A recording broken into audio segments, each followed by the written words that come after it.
ভগ্নাংশ উপরে স্কোয়ার আছে, তাহলে টি টু লেমায় গেল, কারণ কি উপরে স্কোয়ার নিচে পাওয়ার 1, তাহলে টি টু লেমায় যাবে। আচ্ছা, তো এইখানে আমি দেখতে পাচ্ছি উপরে স্কোয়ার আছে X square Y square Z square, তাহলে এটা একটা সেট এক্স ওয়াই জেড, এটা একটা সেট গেল। নিচে আছে X plus one Y plus one Z plus one, তাহলে এটা আরেকটা সেট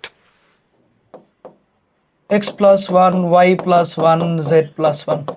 এখন বলতে পারো ভাই এখানেও তো এক্স ওয়াই আছে, এক্স ওয়াই থাকাটা তো সমস্যা না। জিনিসটা এরকম মনে করো, একটা হচ্ছে 5 6 7, আর একটা হচ্ছে এর চেয়ে এক বেশি, তাহলে 6 7 8, এরকম আর কি, বুঝছো? এরকম বোঝাচ্ছে। ওকে, তো ওই জন্য বললো +1 মানে এক্স ওয়াই জেড থাকাটা অপরাধ না, এটা আরেকটা সেট, ডিফারেন্ট একটা সেট, যোগ তো করেছে কিছু না কিছু। আচ্ছা, তো দুইটা সেট আমার এখানে আসলো।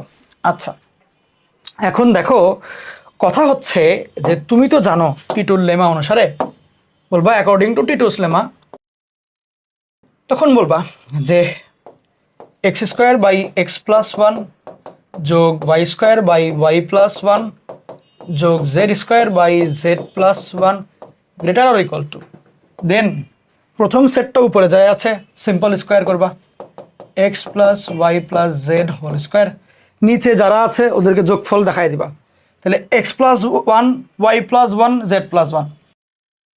আচ্ছা, দেন আসো, না দাঁড়া,